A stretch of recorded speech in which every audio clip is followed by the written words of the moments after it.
আল্লাহর হাবিব সাল্লাল্লাহু আলাইহি ওয়াসাল্লামের বয়স তখন 35। বয়স কত? মজার একটা ঘটনা খেয়াল করে শুনবেন। বয়স কত? 35। কাবা ঘরের পুনর্নির্মাণ হবে। কাবা ঘরের চারটা কর্নারের একটা কর্নার আছে আর রুকনুল হাজারিল আসওয়াদ, যেখানে হাজরা আসওয়াদ পাথর থাকে, ওইটাকে সরানো হয়েছে। এখন কাবা ঘরের নির্মাণ শেষ, ওই হাজরা আসওয়াদ পাথর নিয়ে এটার কর্নারের মধ্যে সেট করা হবে। কিন্তু কে রাখবে? কারণ হাজরা আসওয়াদ তো যেন তেন পাথর নয়, জান্নাতি পাথর। কিয়ামতের দিন এই পাথরের ভেতরে আল্লাহ একটা জিহ্বা দিবে, দুইটা চোখ দিবে। এই পাথর বলবে, আল্লাহ এই লোকগুলো আমারে চুমু দিয়েছিল, এর উসিলায় আজকে তুমি তার জান্নাতে ঢুকায় দাও। এটা অনেক সম্মানিত পাথর, এই পাথরকে বহন করাটাও সম্মানিত। চার দলের মক্কার চার নেতা বলে, এই সম্মান আমরা হাতছাড়া করতে চাই না, কেউ এই পাথরে হাত দিতে পারবে না। এক নেতা কয়, আমি নিব, আমি নিয়ে এটা কাবা করে রাখবো। দ্বিতীয় নেতা বলে, না, এই পাথর আমি অন্য কাউরে দেব না, এটা অনেক সম্মানের, অনেক প্রেস্টিজিয়াস ইস্যু, আমি এই পাথরটা হাতে নিয়ে কাবা করে রাখবো। তৃতীয় নেতা বলে, না, রক্তের গঙ্গা বইয়ে দেব, কিন্তু এই পাথর কাউরে দেব না। চতুর্থ নেতা বলে, না, আমি নেব। কিলাকিলি আছে না নাই? পাথর কয়টা? নেতা কয়জন? চারজন। কিভাবে এই সম্মানিত পাথর নিয়ে সেট করবে? কেউ মীমাংসায় যেতে পারে না। এক মুরব্বী বলে, থাক, আজকের জন্য এখানেই সবার মুলতবি, আগামী দিনে এই মসজিদুল হারামের দরজা দিয়ে প্রথম যে ঢুকবে সে সিদ্ধান্ত দিবে। আল্লাহর মেহেরবানি, এর পরের দিন এই পথ দিয়ে ছুটে এসেছে বিশ্বনবী মুহাম্মদ। সুবহানাল্লাহ পড়বেন না? সুবহানাল্লাহ পড়েন আওয়াজ করে। কামলিওয়ালা নবী প্রথম আসলেন, সবাই খুশি, জামিন রাদিনা বি। আরে আলামিন আসছে, আলামিন আসছে। সবাই বিশ্বনবীকে বললেন, এই এই ঘটনা। কেউ তো পাথর ছাড়তে চায় না। পাথর হইল একটা, নেতা কয়টা? এখন কে এই পাথর নিয়ে রাখবে? এই নিয়ে মারামারি। আল্লাহর হাবিব সাল্লাল্লাহু আলাইহি ওয়াসাল্লাম বললেন, যাই, হালুম্মা ইলাইয়া সাওবান, একটা কাপড় নিয়ে আসো, আমি এখনই সলিউশন করে দিচ্ছি। সুবহানাল্লাহ নাই? কাপড় নিয়ে আসা হলো। বিশ্বনবী বললেন, কই পাথর? সবাই বলল, এই পাথর। আল্লাহর হাবিব সাল্লাল্লাহু আলাইহি ওয়াসাল্লাম মোবারক হাত দিয়ে পাথরটা তুললেন। চার নেতারে বললেন, ও চার নেতা, কাপড়ের চার কর্নারে তোমরা ধরো। চার নেতা কাপড়ের চার কর্নারের মধ্যে ধরলো। বিশ্বনবী নিজ হাতে পাথরটা নিয়ে কাপড়ের মাঝখানে রেখে দিলেন। এবার বিশ্বনবী আগে আগে যায়, চার নেতারে বললেন, চার কর্নার ধরে পাথরটারে নিয়ে আমার পেছনে পেছনে আসো। কাবার কাছে যে বিশ্বনবী আবার নিজ হাতে পাথরটা তুললেন, আবার নিজ হাতে কাবার ভেতরে রেখে দিলেন। পড়েন সুবহানাল্লাহ। সম্মান আসলে চার নেতার দিকে যায় নাই, সম্মান গিয়েছে বিশ্বনবীর দিকে। এতক্ষণ কাউরে দিবে না, এখন কেউই ধরতে পারে নাই, তারপরেও খুশি। সুবহানাল্লাহ কইবেন না? প্রথমে যে হাজরা আসওয়াদ পাথর ধরছে কে? বিশ্বনবী। কাপড়ে রাখছে কে? বিশ্বনবী। আবার কাপড় থেকে উঠিয়ে হাজরা আসওয়াদের পাথরটারে কাবার ভেতরে ঢুকাইছে কে? সুবহানাল্লাহ কইবেন না? সব সম্মান গেল বিশ্বনবীর হাতে, সব স্ট্যাটাস গেল বিশ্বনবীর হাতে। চার নেতা কাপড়ের কিনারা ধইরাই খুশি। এইটাই বলে নেতৃত্বের গুণাবলী। চিল্লায় বলো ঠিক কিনা? কনফ্লিক্ট রিজলভিং অ্যাবিলিটি, বিরোধ নিষ্পত্তি করার কোয়ালিটি থাকা চাই, তবেই তিনি নেতা। কি কারিশমা দেখছেন? What a charismatic leader. এতক্ষণ রক্তের বন্যা বইয়ে দিবে, কাউরে দিবে না পাথর। এখন কেউই ধরতে পারে নাই, কিন্তু স্লোগান দিতেছে জিন্দাবাদ। আসরা নাই? নেতা হইলে এরকম নেতা হইতে হবে। মদিনাতে আউস আর খাজরাজ গোত্রের যুদ্ধ 120 বছরে। কয় বছর? কেউ থামাতে পারে না, রক্তক্ষয়ী যুদ্ধ। আল্লাহর হাবিব সাল্লাল্লাহু আলাইহি ওয়াসাল্লাম মক্কা থেকে মদিনায় এসে 7 দিনের ব্যবধানে 120 বছরের যুদ্ধ থামাইয়ে দিলেন। এতদিনে এই গোত্রের লোকের সাথে এই গোত্রের কোনো বিয়ে নাই, এই গোত্রের লোকের সাথে এই গোত্রের কোনো অর্থনৈতিক লেনদেন নাই। বিশ্বনবী যখন আউস খাজরাজের যুদ্ধ থামিয়ে দিলেন, মদিনাতে আনন্দের ধুম পড়ে গেল, নতুন নতুন উৎসবের ধুম পড়ে গেল। সব ভাই ভাই। নেতা হইলে এরকম নেতা হইতে হবে, কোনো মারামারি থাকতে পারবে না সমাজে। চিল্লায় কোন ঠিক কিনা? নেতা আসলেই সমাধান, নেতা আসলেই। সহিহ বুখারীতে একটা কিতাব আছে, কিতাবুস সুলহ, মীমাংসার অধ্যায়। একটা বাব আছে, বাবু কওলিল ইমামি লি আসহাবিহি ইযহাবু বিনা নুসলিহ বাইনাহুম। ইমাম সাহেবের এই কথা যে আমাদেরকে নিয়ে চলো, আমরা মিলাইয়ে দেব, এটা আল্লাহ রাসূল সাল্লাল্লাহু আলাইহি ওয়াসাল্লামের একটা বিখ্যাত ডায়ালগ। ডায়ালগটা কি খেয়াল করে শুনেন। যুদ্ধ, মারামারি আর ঝগড়া শুনলেই আল্লাহ রাসূল সাল্লাল্লাহু আলাইহি ওয়াসাল্লাম বলতেন, ইযহাবু বিনা নুসলিহ বাইনাহুম। আরে আমরা আছি, আম করে নিয়ে যাও না, আমরা মিলাই দিব। সুবহানাল্লাহ পড়েন। মারামারি দেখলে বিশ্বনবী মিলায় দিতেন। আল্লাহর হাবিব সাল্লাল্লাহু আলাইহি ওয়াসাল্লাম বলতেন, আলা উখবিরুকুম বিআফদালি দারাজাতিন মিনাস সালাতি ওয়াস সিয়ামি ওয়ান নুসুক, রোজা, নামাজ, সালাতের চেয়ে বড় একটা সওয়াবের কাজ আছে, ওটা কি আমি তোমাদের বলবো না? সাহাবারা বললেন, সেটা আবার কি? বিশ্বনবী বললেন, ইসলাহু যাতিল বাইন, দুইজন ঝগড়া করতেছে, তুমি ঝগড়া না লাগায় দিয়ে মিলাই দিবা, এর চেয়ে ভালো কাজ হয় না। জোরে কোন ঠিক কিনা? সবচেয়ে শ্রেষ্ঠ কাজ। নোয়াখালীতে আগুন লাগলে আপনারা কি দিয়ে নিবা? কি দিদায়? পানি। অনেকে ওই জায়গায় তেল দেয়। জ্বলতেছে কি? আগুন। আগুন নিবানোর জন্য ঢালবেন কি? অনেকে ঢালে কি? তেল। না, আপনি থামায় দিবেন, মিলায় দিবেন। আপনার জন্য ভালো জিনিস মিলায় দিবে কে? 7 নাম্বার, ফারসাইটেডনেস, দূরদৃষ্টিতা, ভিশনারি অ্যাটিটিউড, ফিউচারিস্টিক। নেতা অনেক দূর দেখতে পায়, তিনি দূরদর্শী। কর্মী যত দূর দেখে, নেতাও যদি তত দূর দেখে, দেশ চলবে? কথা বলেন। কর্মী যদি দেখে 500 মিটার, নেতার দেখতে হবে কয় মিটার? 1000 মিটার। কর্মী যদি দেখতে পায় 1000 মিটার, নেতার দেখতে হবে কয় হাজার মিটার? 2000 মিটার। কারণ নেতা হবে ফিউচারিস্টিক, ভিশনারি, স্বপ্নবাজ, স্বপ্নচারী। নেতাকে স্বপ্ন দেখতে হয়, ওই স্বপ্ন জাতিকে দেখাতে হয়। চিল্লায় বলেন ঠিক কিনা? মানুষ তার স্বপ্নের সমান বড়। আপনি কত বড় আপনার স্বপ্ন শুনলে বোঝা যাবে। স্বপ্ন সেটা না যেটা মানুষ ঘুমিয়ে ঘুমিয়ে দেখে, স্বপ্ন সেটা যেটা অর্জনের আকাঙ্ক্ষা মানুষকে ঘুমাতে দেয় না। আল্লাহর হাবিব সাল্লাল্লাহু আলাইহি ওয়াসাল্লাম স্বপ্ন দেখিয়েছেন সাহাবাদেরকে, বিশ্ববিজয়ের স্বপ্ন, ইসলামকে বিজয়ী শক্তি হিসেবে দেখার স্বপ্ন। চিল্লায় বলেন ঠিক কিনা? আল্লাহর হাবিব বলতেন, ইন্নাল্লাহা জাওয়ালি আল আরদা ফারাআইতু মাশারিকাহা ওয়া মাগারিবাহা। আল্লাহ তাআলা গোটা বিশ্বটাকে ছোট্ট করে আমার সামনে দেখিয়েছে। আমি ফুটবলের সাইজের এই পৃথিবীর প্রাচ্য পাশ্চাত্য, ডানে বায়ে সামনে পেছনে সবটাই দেখেছি। ওয়া ইন্না মুলকা উম্মতি সায়াবলুগু মা সুবিয়ালি। যত দূর আল্লাহ আমারে দেখিয়েছে, তত জায়গায় লা ইলাহার পতাকা পথ করে একদিন উড়বে। কোন একদিন এদেশের আকাশে কালিমার পতাকা উড়বে। সেদিন সবাই খোদাই বিধান পে দুঃখ বেদনা ভুলবে। এটাই আমাদের স্বপ্ন। চিল্লায় বলেন ঠিক কিনা? স্বপ্ন দেখতে জানতে হয়। সুলহে হুদাইবিয়া চলতেছে, সন্ধি। 1400 সাহাবা নিয়ে বিশ্বনবী মক্কায় আসলেন উমরা করতে। কাফেররা বলে, গো ব্যাক, অ্যাবাউট টার্ন, ফিরে যাও, হবে না। আল্লাহ রাসূল সাল্লাল্লাহু আলাইহি ওয়াসাল্লাম অনুরোধ করলেন, দাও না, উমরার নিয়ত করে এসেছি। ইজার আর রেদা পড়ে কাফেররা বলে, না, আগামী বছর, এই বছর হবে না, চুক্তি করো। চুক্তির মধ্যে লেখা হলো, মা খাবা আলাইহি মুহাম্মাদুর রাসূলুল্লাহ। ঠিক আছে, চুক্তি 10 বছরের। মুহাম্মদ রাসূল সাল্লাল্লাহু আলাইহি ওয়াসাল্লামের পক্ষ থেকে চুক্তি। কাফেররা বলে, না, আমরা তো তোমার রাসূলুল্লাহ মানি না। তোমার রাসূলুল্লাহ মানলে তো মা সাদাতনাকা আলা শাই, তোমার সাথে কোনো ঝগড়াই নেই, রাসূলুল্লাহ কাটো। সাহাবীরা তেড়ে উঠলেন। ওমরে ফারুক বলেন, মুখ সামলে কথা বল। সুহাইল ইবনে আমির, তোর জিহ্বাটা আমি টেনে ছেড়ে ফেলবো, সাবধান। আমার নবী শেষ নবী, শেষ রাসূল মুহাম্মদ রাসূলুল্লাহ কাটার ক্ষমতা কারো নাই। আমি ওমর বেঁচে থাকলে কেউ কাটতে পারবে না।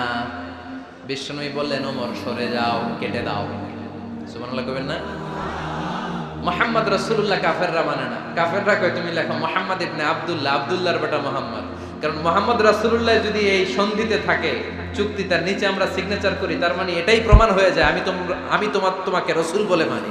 আমরা কাফেররা তোমাকে রাসূল বলে মেনে নিয়েছি। নো, তোমার রাসূল বইরা মানলে তো খেলা এখানেই শেষ।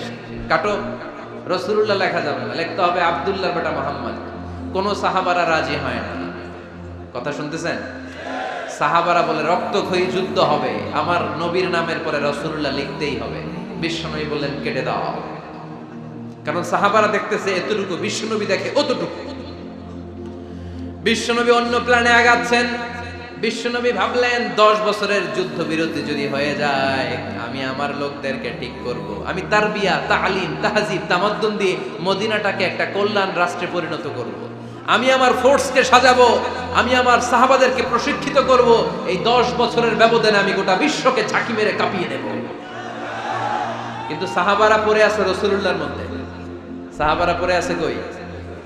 সাহাবারা এর চেয়ে বেশি ভাবতে পারতেছে না। সাহাবারা বলে রাসূলুল্লাহ কাটা যাবে না, বিষ্ণু বলেন কেটে দাও। তার মানে নেতা কর্মী যদি দেখে 500 মিটার, নেতার দেখতে হবে 1000 মিটার। চিল্লায় বলেন ঠিক কি না? নেতার 9 নাম্বার গুণাবলী, a leader should be very strategic. নেতাকে কৌশলী হতে হয়। কৌশল না জানলে উনি নেতা হতে পারে? বলেন। ডিপ্লোম্যাটিক কোয়ালিটি, কূটনীতি যদি না জানা থাকে নেতা হইতে পারবে? আল্লাহর হাবিব সাল্লাল্লাহু আলাইহি ওয়াসাল্লামের মতো বড় কূটনীতিবিদ পৃথিবী দেখেছে? কথা কর না কেন? দেখেন কি ধরনের স্ট্র্যাটেজি আমার নবী ফলো করতেন। আমার নবী যদি যুদ্ধ করতে কোথাও যেতেন, অ্যাটাক করবেন ডান দিকে, অ্যাটাক করবেন কোন দিকে? খায়বার অ্যাটাক করবেন, খায়বার ডানে। বিষ্ণুবী বের হতেন মদিনার বাম দিক দিয়ে। যাবেন কই? ডানে। আওয়াজ করে বলেন যাবে কই? কিন্তু মদিনা থেকে বের হইতেন কোন দিক দিয়ে? বাম দিক দিয়ে। লোকেশন আর ডাইরেকশন কখনো কারোর সাথে শেয়ার করতেন না। উনি কই যাচ্ছে কেউ বুঝতো না। বাম দিক দিয়ে বের হয়ে অনেক ঘুরে তারপরে ডান দিকে যেতেন। সুবহানাল্লাহ পড়বেন না? অ্যাটাক করার সময় 3টা অপশন দিতেন, choose any of the options. যে বলতেন নাম্বার 1 আসলিম তাসলাম, ইসলাম মানো, ভাই ভাই আমার হৃদয়ে চলে আসো, তোমরাও ভাই আমরাও ভাই, দুনিয়াতেও শান্তি আখিরাতেও শান্তি। এটা যদি ভালো না লাগে, option 2 you pay the tax, we provide you the security. তোমরা ট্যাক্স দিবা, আমরা তোমাদেরকে সিকিউরিটি দিব। ইয়াতুনা আল জিজিয়াতা আন ইয়াদিন ওয়া হুম সাগিরুন, তোমরা জিজিয়া দিবা, আমরা সিকিউরিটি দিব। প্রথম অপশন মুসলমান হইলা না, আমাদের ভাইও হইলা না। দ্বিতীয় অপশন ট্যাক্সও দিবা না, কাফির থাকতে মনে চায় থাকো, খ্রিস্টান থাকো, ইহুদি থাকো, ধর্মান্তরিত হওয়া লাগবে না, খালি ট্যাক্স দিবা, ওইটাও ভালো লাগে না। 3 নাম্বার অপশন হচ্ছে the sword will decide what gonna happen among আস, তলোয়ার ফয়সালা করবে এখন কি হবে। সুবহানাল্লাহ কইবেন না? প্রথমেই যেই কোথাও অ্যাটাক করতেন বিশ্বনবী, সবসময় ডিফেন্সিভ মোডে থাকতেন, আত্মরক্ষার মোডে থাকতেন। আক্রমণ করা হলে মেনে নিতেন, ধৈর্য ধারণ করতেন। ধৈর্যের সীমা যখন ছাড়িয়ে যেত তখন বিশ্বনবী হাত তুলতেন, চিল্লায় বলেন ঠিক কি না? যুদ্ধের ময়দানেও যখন সেনাপতি পাঠাতেন বলতেন খবরদার নারীদের গায়ে হাত তুলো না, বৃদ্ধাদেরকে মেরো না, শিশুদেরকে মেরো না, ওই এলাকার পাদ্রীদের গায়ে হাত তুলো না, ওই এলাকার গবাদি পশুগুলোকে হত্যা করো না, গাছপালাগুলো ধ্বংস করো না। তোমাদের বিরোধী যোদ্ধারাও যদি তলোয়ার রেখে দিয়ে হাত তুলে বলে আল আমান, সিকিউরিটি সিকিউরিটি, আমরা আমান চাই, নিরাপত্তা চাই, তাকেও মেরো না। সুবহানাল্লাহ পড়বেন না? গোটা বিশ্বকে সভ্যতা শিখিয়েছেন। মক্কা বিজয়ের পরে গণধর্ষণ করেন নাই, গ্রামকে গ্রাম তিনি জ্বালিয়ে দেন নাই, হাজার হাজার লক্ষ লক্ষ শত্রুকে এক বাক্য দিয়ে ক্ষমার ঘোষণা দিয়েছেন, চিল্লায় বলেন ঠিক কি না? As a father, as a teacher, as a commander, as a leader, as a lawgiver, as a lawmaker, as a reformer of the society, Muhammad is the superman of the world.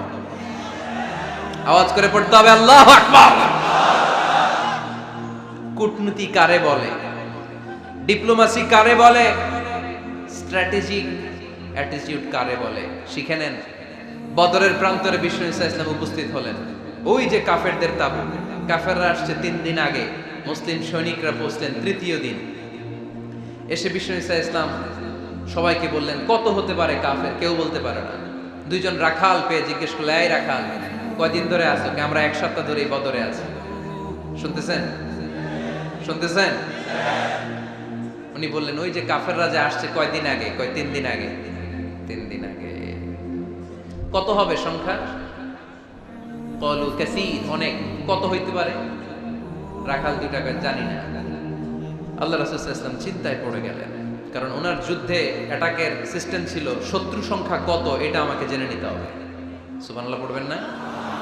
অনেক কৌশল হাত দিয়ে এবার বিশ্বনবী আবার রাখাল 2টাকে ডেকে পাঠালেন, বললেন কাম ইয়ানহারুনা কুল্লা ইয়াউম, ওরা আসার পর থেকে প্রতিদিন খাওয়ার জন্য কয়টা করে উট জবাই করে? এবার ওরা বলল প্রথম দিনে ইয়াউমান তিসআন, প্রথম দিন খাওয়ার জন্য উট জবাই করেছে 9টা। অফিল ইয়াউমি সানি 10, আর দ্বিতীয় দিনে উট জবাই করেছে 10টা। বিশ্বনবী বললেন তাই ইদান আল কওমু মা বাইনা 900 ওয়াল আলফ, তাহলে কাফেররা 900 থেকে 1000 এর মধ্যে হবে। কত ছিল কাফেরের সংখ্যা? বদরের যুদ্ধে কাফেরের সংখ্যা ছিল কত? 1000। কিভাবে নমুনা দেখে আলামত সংগ্রহ করতেন? ওরা কয়টা উট জবাই করেছে, 2 দিনে প্রথম দিন 9টা, দ্বিতীয় দিন 10টা। বিশ্বনবী হিসাব মিলাই ফেললেন যোগ বিয়োগ দিয়ে, কাফেরের সংখ্যা 900 থেকে 1000-এর মধ্যে হবে। হিসেব করে দেখা গেল 1000 সৈনিক এসেছিল সেই বদরের যুদ্ধে। চিল্লায় বলো আল্লাহু আকবার। স্ট্র্যাটেজি জানতে হয় না, তাকে কৌশল জানতে হয়। সর্বশেষ নেতার যে গুণ, এটা বলে শেষ করব, সাকসেশন ম্যানেজমেন্ট। নেতা ভালো নেতা বানায়া যায়, ঠিক কি না? A good leader produces a good leader. একজন ভালো নেতা তখনই ভালো নেতা যখন সে নতুন করে ভালো নেতা তৈরি করে দিয়ে যায়, ঠিক কি না? সে যদি নতুন নেতৃত্ব তৈরি করে দিয়ে না যায়, সমাজ চলবে? চলবে? এটাকে বলে দি সাকসেশন ম্যানেজমেন্ট। আল্লাহ রাসূল সাল্লাল্লাহু আলাইহি ওয়াসাল্লাম ভালো সাকসেসর রেখে গিয়েছিলেন, এমন কিছু যোগ্য নেতৃত্ব তৈরি করে গিয়েছিলেন, উনার পরে টানা 30 বছর নেতৃত্ব নিয়ে মুসলিম উম্মাহকে 1 সেকেন্ডও ভাবা লাগে না। চিল্লায় বলো মুসলমান, ঠিক কি না? ভালো নেতা বানায়। নেতা খালি নেতৃত্ব দেয়, উনি কোনো নেতা বানায় নাই। এটা কি নেতা? কথা বলেন। এবার উত্তর দেন। আমার নবী ইন্তেকালের আগেই যোগ্য নেতৃত্ব তৈরি করে রেখে গিয়েছিলেন কি জান নাই? কাকে রেখে গেছেন? আবু বকর। আরহামু উম্মতি বি উম্মতি আবু বকর, এই উম্মতের সবচেয়ে রহমদিল। আর কারে রেখে গিয়েছেন? ওমর। আশাদ্দুহুম ফি আমরিল্লাহি ওমর। আল্লাহর জমিনে আল্লাহর দ্বীন বাস্তবায়নে সবচেয়ে কঠোর ছিল ওমর। ওনার ক্যারেক্টারিস্টিক এমন ছিল, কথার আগে হাত চলতো, জোরে কোন ঠিক কিনা? আল্লাহর হাবিব সাল্লাল্লাহু আলাইহি ওয়াসাল্লাম বলতেন, লা নাবিয়্যা বা'দি ওয়ালা রাসূলা, আমার পরে নবীও নাই রাসূলও নাই, তবে লাউ কানা বা'দি লাকানা ওমর, আমার পরে যদি নবী হওয়ার যোগ্যতা কারো থাকে, আমার ওমরের সেই যোগ্যতা আছে। প্রভু তুমি বলেছো রাসূল দেবে না, বলনি দেবে না ওমর, বলনি দেবে না হামজা তারি, খালিদ বিজয় সমর। প্রভু তুমি বলেছো রাসূল দেবে না, বলনি দেবে না ওমর, বলনি দেবে না হামজা তারি, খালিদ বিজয় সমর। প্রভু তুমি বলেছো রাসূল দেবে না। সুবহানাল্লাহ পড়েন।